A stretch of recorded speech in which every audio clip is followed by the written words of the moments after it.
Olá, eu sou a Ju Palma e é um prazer estar aqui com vocês novamente para falar sobre parentalidade, sobre educação, sobre dificuldades de aprendizagem. Então, para a gente começar a conversar nessa segunda aula, eu quero compartilhar com vocês um site super bacana que é a Associação Brasileira da Dislexia aqui no Brasil, tá? Esse site, ele é tão interessante e ele tem uma linguagem tão bacana para falar com os pais ou com pessoas que não são da área nem da educação e nem da psicologia, psicopedagogia e neurociências, que eu decidi compartilhar ele com vocês aqui nessa aula, tá bom? Então, eu vou compartilhar a minha tela. Estão conseguindo ver direitinho? Vou me colocar aqui para o cantinho, para o meio aqui, que daí, quando eu falo, eu olho para vocês. Então, é o seguinte, transtorno específico da aprendizagem, o que que é, né? Quais são esses transtornos? Quais são esses obstáculos que atrapalham a aprendizagem dos nossos filhos? E até de alguns adultos, de muitos adultos, na verdade, porque toda criança cresce. E hoje eu tenho, assim, um número de pacientes bem grande de adultos que se consultam comigo para trabalhar esse transtorno de aprendizagem que não foi descoberto na infância, mas que perpetuou ali ao longo da sua vida e que ainda prejudica esse adulto, seja no trabalho, no relacionamento, tá? Então, os transtornos específicos de aprendizagem, né? Ou melhor, o transtorno específico da aprendizagem é um termo guarda-chuva que abrange diferentes condições neurológicas que afetam a aprendizagem e o processamento de informações, como a dislexia e a discalculia.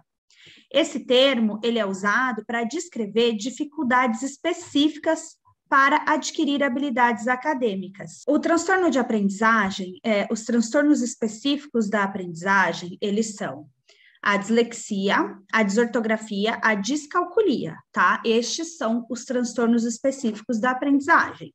Mas aí a gente vai falar sobre outros transtornos neurobiológicos que acometem a aprendizagem também, tá bom? Então, a dislexia é o comprometimento na leitura. A criança, ela não tem nenhuma deficiência intelectual, ela não é menos inteligente do que outras crianças. O que ela tem é um funcionamento diferente do cérebro que faz com que ela não consiga aprender a ler da forma tradicional. E aí é onde entra o trabalho do psicopedagogo para ajudar essa criança a prosperar na leitura, tá? Aí tem também o transtorno da desortografia, que é o comprometimento na escrita. Essa criança consegue ler, mas ela não consegue escrever corretamente. Como que você identifica? Padrões de erros. Então, ela sempre vai cometer aquele mesmo erro naquela determinada letra. E aí tem o transtorno específico da aprendizagem, que é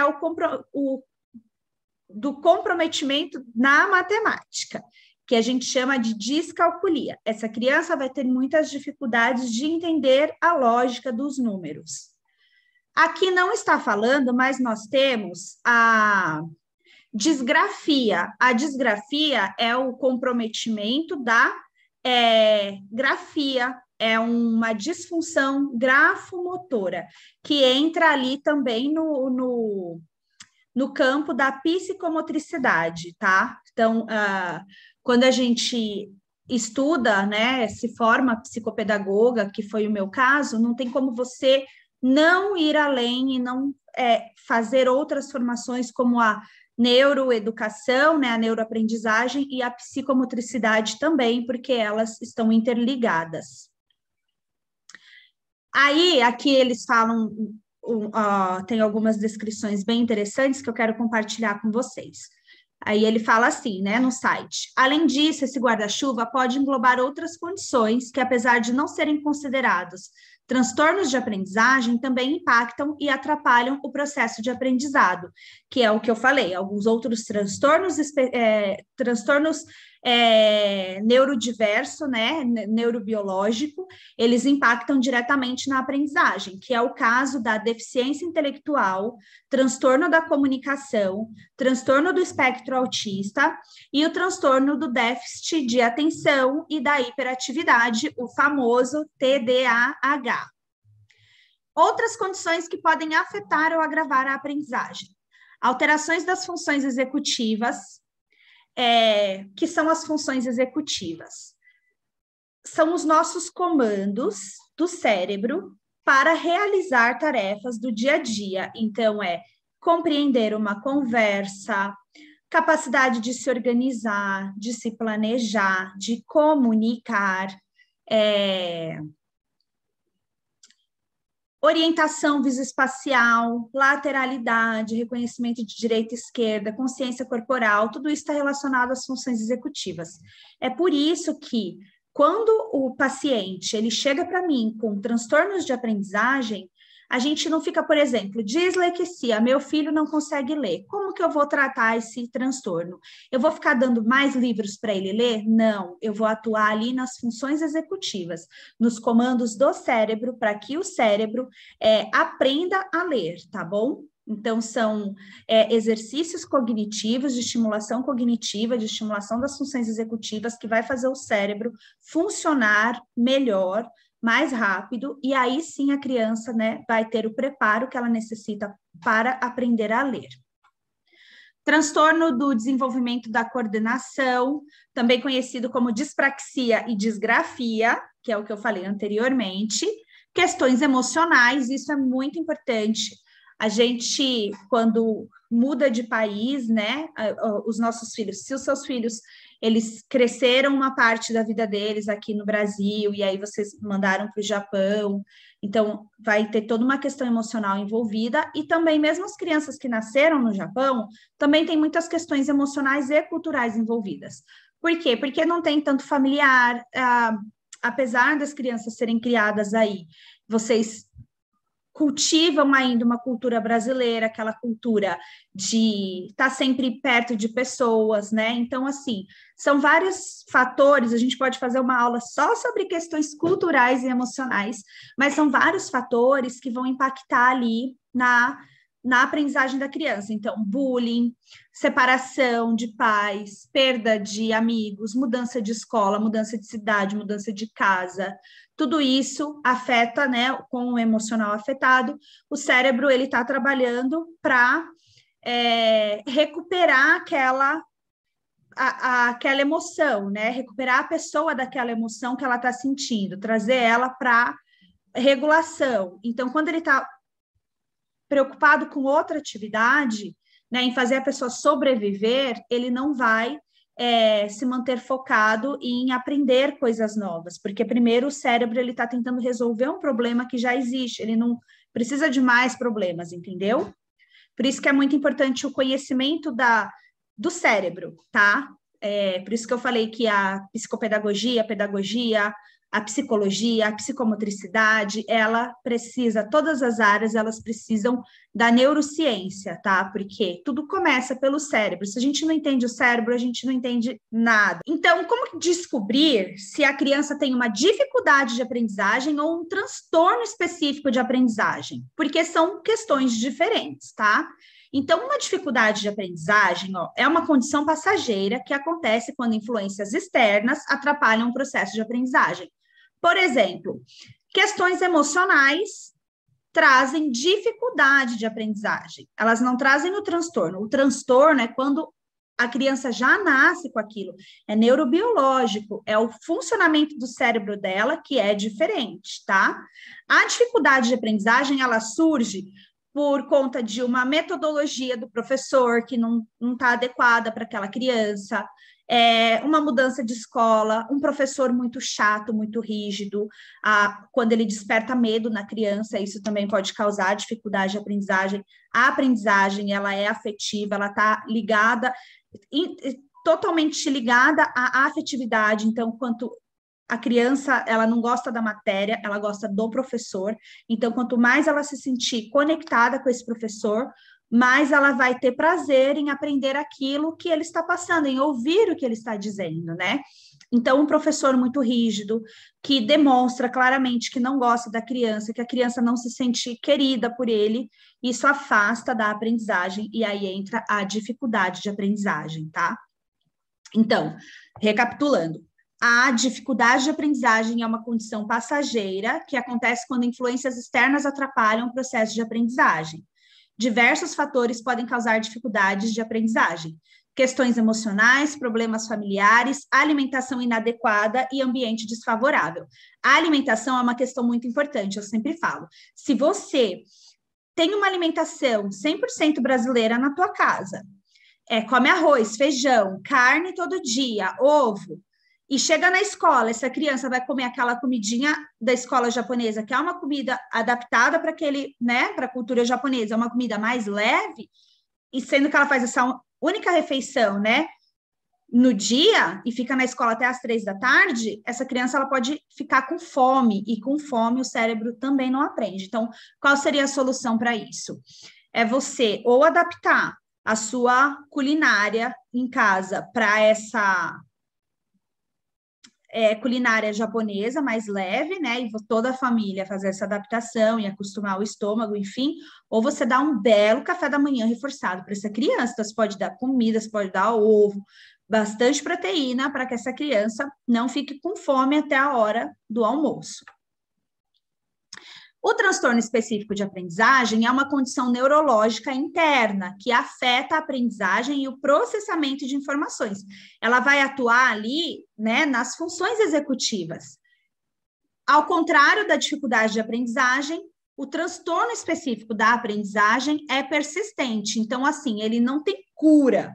O que a gente consegue fazer? Elaborar estratégias para que vão diminuir a dificuldade da criança. Então, ela pode, ao longo da vida dela, ela vai precisar desses treinamentos constantes, tá? Então, eu sempre falo para os meus pacientes, você não vai ficar comigo a vida inteira, né? Mas você precisa... Então, por conta disso, você precisa aprender a como estudar, a ter estratégias de aprendizagem, a como você aprende melhor, né? E é isso que a gente faz, é esse o nosso papel, é atuar na dificuldade e, ao mesmo tempo, dar ferramentas para que essas crianças, elas possam se desenvolver sozinhas no futuro. Então, vamos falar da dislexia. A dislexia é considerada um transtorno específico de aprendizagem, porque os seus sintomas geralmente afetam o desempenho acadêmico dos estudantes, sem que haja outra alteração neurológica, sensorial, motora, que justifique essas dificuldades, né? Então, por exemplo, as crianças, algumas crianças que eu atendo, elas são extremamente inteligentes. Você faz os testes, né? Eu faço os testes neuropsicopedagógicos, reviro o cérebro da criança, eu brinco assim, eu reviro o cérebro da criança e eu não consigo encontrar, assim, justificativas para que ela não consiga aprender a ler e a escrever. Aí, quando a gente fala isso, né, que a gente não encontra justificativa, a gente quer dizer que ela não tem nenhuma questão motora, nenhuma questão intelectual que justifique a razão dela estar com essa dificuldade. Então, aí a gente chega à conclusão de que essa criança, ela tem o transtorno específico da aprendizagem, que é a dislexia, ou seja, ela não vai ser prejudicada em outros ambientes, em outras áreas da vida, mas na leitura e na escrita ela é muito prejudicada. E o pior, se a criança não consegue ler, escrever e interpretar textos, ela também vai ter dificuldade em outras matérias, porque tudo envolve leitura. Quais sintomas que podem estar presentes? Na linguagem oral, atraso no desenvolvimento da fala, problemas para formar palavras de forma correta, como trocar a ordem dos sons, né? A pessoa fala popica em vez de falar pipoca, e confundir palavras semelhantes, igual umidade com humanidade, né? Erros de pronúncia, incluindo trocas, omissões, substituições, adições ou misturas de fonemas. Então, falar igual cebolinha, né? Abobrinha, cadela, às vezes troca, fala mânica em vez de máquina. Então, assim, são sempre um padrão. Você consegue encontrar um padrão ali na fala da criança, um padrão incorreto, tá? Um padrão de erro. dificuldades para nomear letras, números e cores, dificuldade em atividades de aliteração e rima, tá? Então, ela não consegue identificar nem a rima e nem a aliteração da palavra. Se você está assistindo esse vídeo se perguntando, nem eu sei o que é aliteração, eu vou explicar. A rima é quando as palavras, elas terminam iguais, né? Então, gato, pato. O que rima com gato? Pato. A aliteração é quando ela começa com a mesma sílaba, tá? Quando ela começa igual. Então, gato, galo, tá? Isso é a aliteração. Dificuldade para se expressar de forma clara.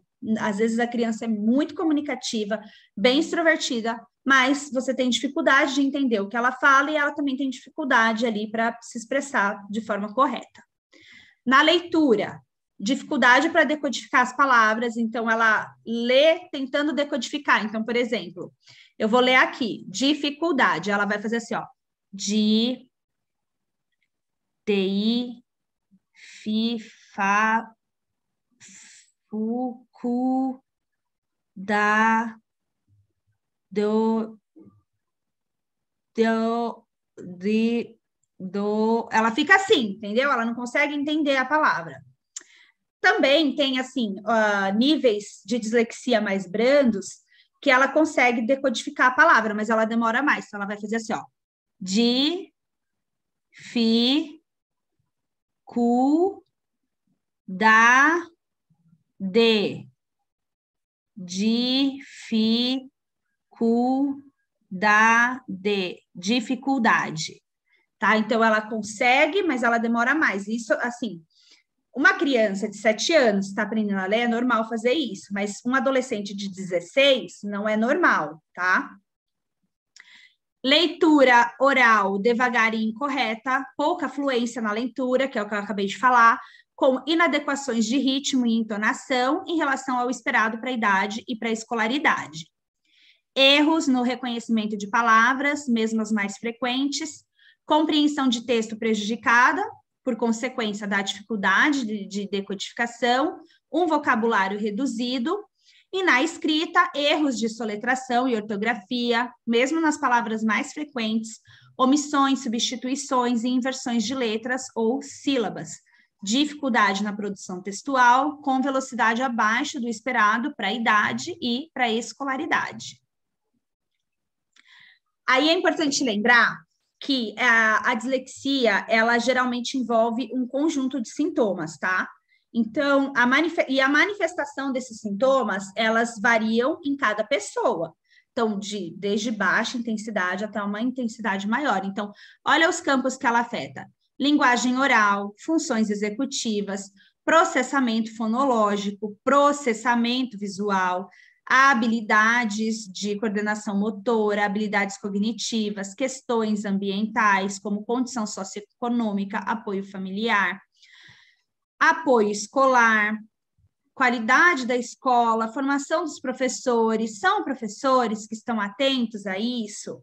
Ou são professores que estão jogando simplesmente criança na sala especial e não estão nem aí, né? Assim, então, tipo, porque uma coisa é você colocar a criança na sala especial e ter toda uma estrutura para ela, criar um PEI, que a gente fala assim, plano de educação individualizado, que vai atender ali a demanda dessa criança. Outra coisa é você simplesmente colocar essa criança na sala especial para que ela não atrapalhe a sua aula, tá? Então, os pais têm que fazer essa cobrança perante a escola também, tá? Isso é papel do professor, é papel da escola, não é favor nenhum. Então, se você descobre que o teu filho, ou desconfia que teu filho ou tua filha tem dislexia, o que você deve fazer? É importante fazer uma avaliação diagnóstica com profissionais qualificados. Quais são os profissionais qualificados para fazer essa avaliação da dislexia? O primeiro profissional que você vai levar é o psicopedagogo ou o neuropsicopedagogo, tá? Por quê? Porque é ele que está ali atuando diretamente na aprendizagem, tá? Então, é esse profissional que vai fazer a avaliação adequada. Depois, esse mesmo profissional, psicopedagogo, alinhando ali, levantando a hipótese de dislexia, aí sim ele vai te recomendar para outros profissionais, tá bom? Mas o primeiro profissional que você procura é o psicopedagogo. Aí vem a definição da Associação Internacional de Dislexia. Esse aqui é já para a gente encerrar o assunto dislexia. Então, qual é a definição de acordo com a Associação Internacional? A dislexia do desenvolvimento é considerada um transtorno específico de aprendizagem de origem neurobiológica, caracterizada por dificuldade no reconhecimento preciso e ou fluente da palavra, na habilidade de decodificação e em soletração. Essas dificuldades normalmente resultam de um déficit no componente fonológico da linguagem e são inesperadas em relação à idade e outras habilidades cognitivas. Consequências secundárias podem incluir dificuldades na compreensão de texto e pouca experiência de leitura, podendo impedir o desenvolvimento do vocabulário e do conhecimento geral. Tá? Então, se ficou alguma dúvida, deixa nos comentários, depois o pessoal da Melis passa para mim, tá bom? Entre em contato comigo se precisar de uma avaliação, porque a prevenção é o melhor remédio, mas também a atuação ali pontual naquela dificuldade da criança vai ajudar muito, tá? Então, se o seu filho apresenta dificuldades e você desconfia que seja dislexia, o melhor profissional é o psicopedagogo. Vamos falar agora da descalculia. O que é a descalculia? É um transtorno específico de aprendizagem com prejuízo no domínio da matemática.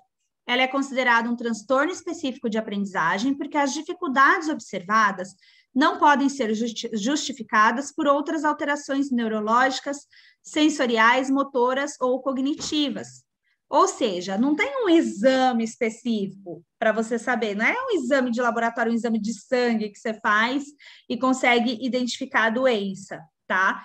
Então, como que a gente descobre, né, se a pessoa tem dislexia ou não? A gente faz a sondagem, então a gente vai fazer os testes cognitivos e, levantando a hipótese da dislexia, a gente vai fazer ali a sondagem direta na matemática, tá? Para comprovar ou não essa hipótese diagnóstica. A pessoa com descalculia apresenta um desempenho matemático significativamente abaixo do esperado. Então, assim, não é apenas uma dificuldade, é algo gritante e que vai perpetuando, sabe?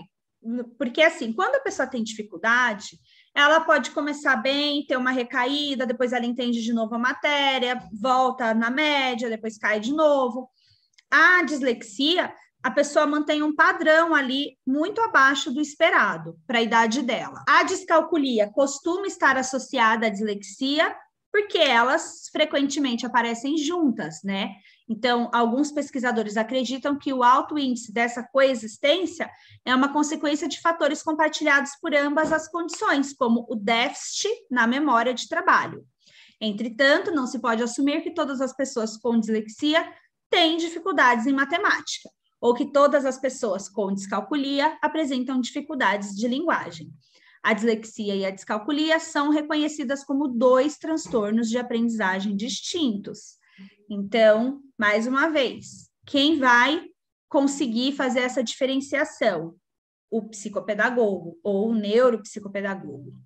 Então, assim como ocorre na dislexia, os sinais e manifestações de descalculia variam em cada pessoa.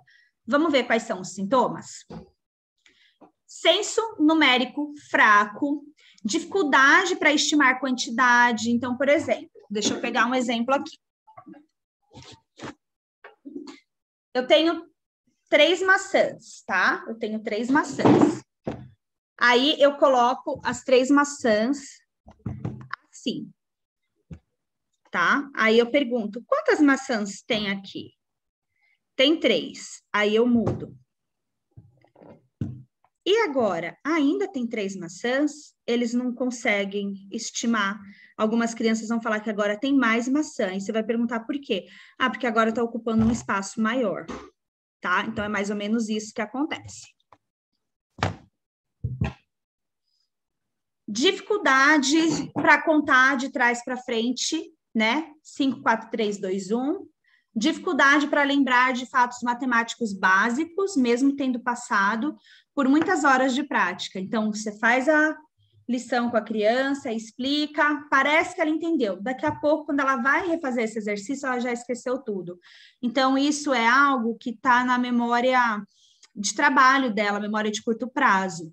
Então, essa também é uma área afetada pelo transtorno específico da aprendizagem.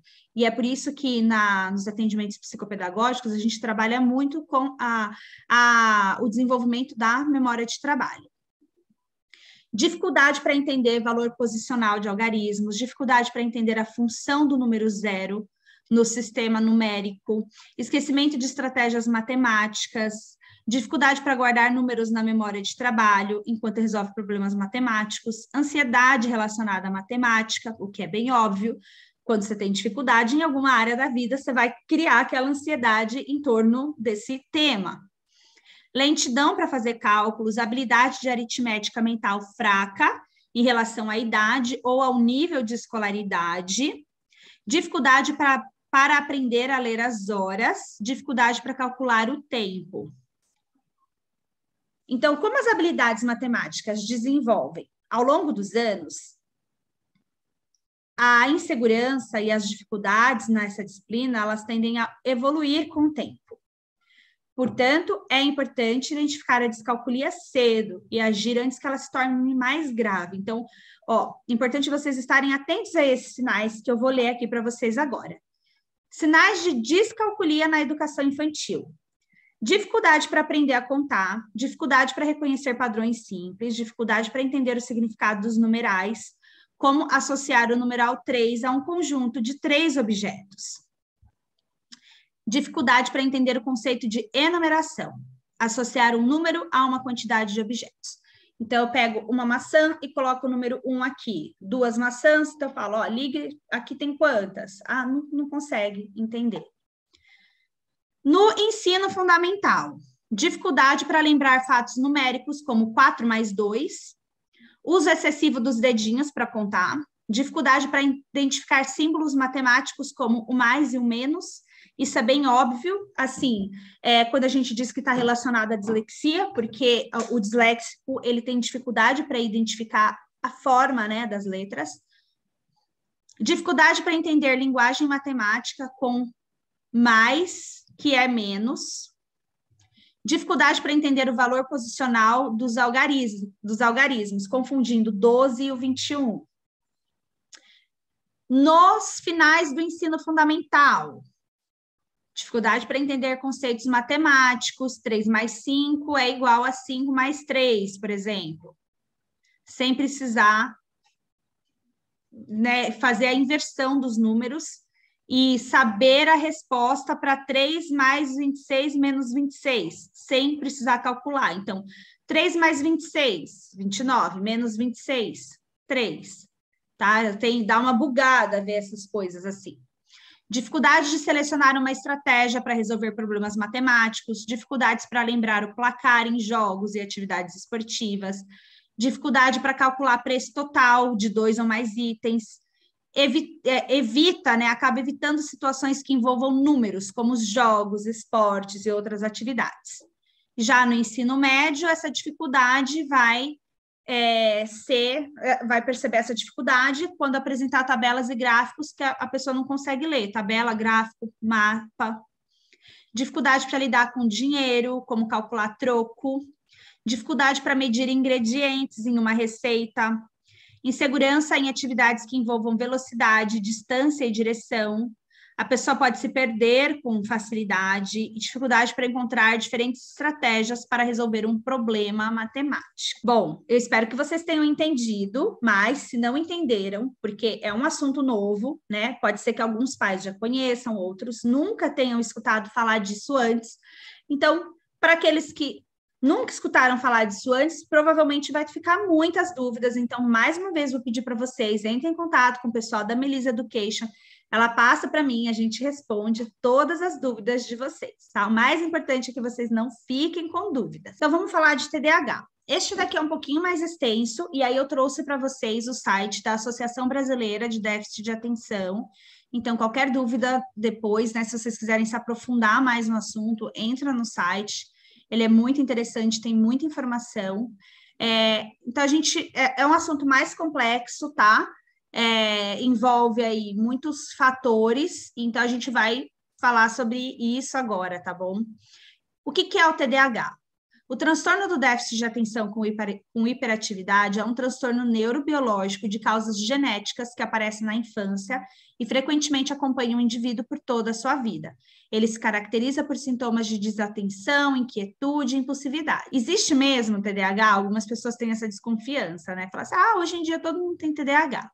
Eu tenho uma teoria. Para mim, o TDAH é um cérebro contemporâneo e que está adaptado ao mundo que evoluiu, porém, como a escola não evoluiu junto, aí os problemas começam a aparecer, né? Dentro da escola. Pode perceber que sempre é a escola que vai pontuar algum comportamento ali da criança. Mas, enfim, existe sim, é um transtorno neurobiológico, é um transtorno do neurodesenvolvimento.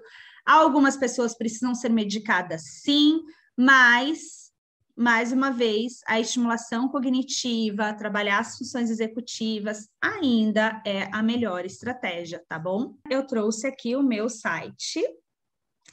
Então, se vocês quiserem aprender mais sobre dificuldades de aprendizagem, distúrbios de aprendizagem, como ensinar seu filho, seu aluno, entra no site, tem bastante informação, tá? O TDAH ele pode se tornar muito difícil para crianças, para que elas possam se concentrar na escola ou em outras tarefas, tá? Prestarem atenção, permanecer sentadas, todas essas situações escolares que exigem um padrão, né, das crianças. Então, a criança com TDAH, ela vai fugir desse padrão. Então, ela vai o comportamento dela vai ser mais acentuado. Então, as crianças com TDAH, elas têm um pouco mais de dificuldade em controlar o seu comportamento do que as outras crianças. E quando a gente se refere a isso, né, a essa dificuldade de controlar o comportamento, nessa dificuldade que está o fator impulsivo do TDAH. O TDAH, o significado dele, né, é transtorno de déficit de atenção e hiperatividade, mas a pessoa pode ser só TDA, ter o transtorno do déficit de atenção, ou ter junto a hiperatividade, que é o que a gente chama de TDAH combinado. Ela tem os dois, ela tem o déficit de atenção e hiperatividade. Quando a gente fala em hiperatividade, a gente sempre imagina aquele comportamento mais estereotipado, né, da criança pulando, se mexendo, indo para lá e para cá toda hora, gritando, e às vezes não é assim, tá? Principalmente em menina. Muitas vezes a hiperatividade, ela é mental, é a hiperatividade da mente, a pessoa pode não externalizar através do comportamento, mas a mente está ali a 1000 por hora. Por isso que o TDAH, ele é difícil de ser diagnosticado em meninas, tá? Ele é mais fácil em meninos, por quê? Porque o menino demonstra mais externamente essa hiperatividade. Então, quais são os sinais do TDAH? A criança, ela tem muita energia e é difícil de ficar parada. Ela parece inquieta e está em movimento o tempo todo, correndo e fazendo coisas o tempo todo, constantemente falando, interrompendo outras pessoas, tem dificuldade para esperar a sua vez, tem dificuldade para esperar na fila do supermercado, tem dificuldade para esperar na fila do lanche, tem dificuldade para esperar a sua vez de jogar. Parece que está sempre atropelando as outras pessoas. É muito impaciente. Com relação aos comportamentos desatentos, se distrai facilmente, você faz uma pergunta, responde outra, porque ela entendeu outra coisa, comete erros por descuido, tem dificuldade de seguir regras, instruções, esquece ou perde as coisas com muita frequência, tem problemas para se organizar, parece não ouvir quando alguém fala com ela, evita coisas que exigem muito esforço mental, né? Então, uma matemática, uma leitura mais profunda, um jogo de quebra-cabeça. Então, ela vai evitar aquilo, ela quer acabar logo, demorou muito, já não quer mais. Ela parece, às vezes, inconsciente do que está acontecendo ao teu redor, né? Está no mundo da lua. Quando que o TDAH é diagnosticado? Uma criança, ela pode ser diagnosticada se ela mostra muitos desses comportamentos que foram falados antes dos 12 anos de idade. Então é assim, para caracterizar o TDAH, esses comportamentos, eles têm que estar presentes a partir dos 6 anos de idade até os 7. Por quê? Até os 7 não, até os 12. Porque até 6 ou 7 anos de idade, a criança ainda é muito hiperativa, tá? Essa hiperatividade é natural. E aí a mãe fala, né? Os pais falam, esse menino é hiperativo, esse menino... Não, isso daí é uma energia natural da idade, faz parte do desenvolvimento. Se depois disso a criança mantém esse padrão, aí você pode começar a desconfiar de um TDAH, tá bom? Mas o diagnóstico, ele só é feito pelos médicos, pelos profissionais da educação, como no caso o psicopedagogo, quando a criança tem entre 7 e 8 anos, tá bom? E é muito criterioso. O teste, tá? O teste, ele é muito criterioso. Para a gente fazer uma afirmação de TDAH, a gente tem que passar por no mínimo 10 sessões ali com a criança, fazer todos os testes necessários, tanto o teste qualitativo quanto o quantitativo, para não ter erro, sabe? Não levantar a hipótese diagnóstica errada. Então, como que o TDAH é tratado? Ele é tratado através de medicação e também através da reeducação comportamental. Por que um psicopedagogo é importante nesse tratamento?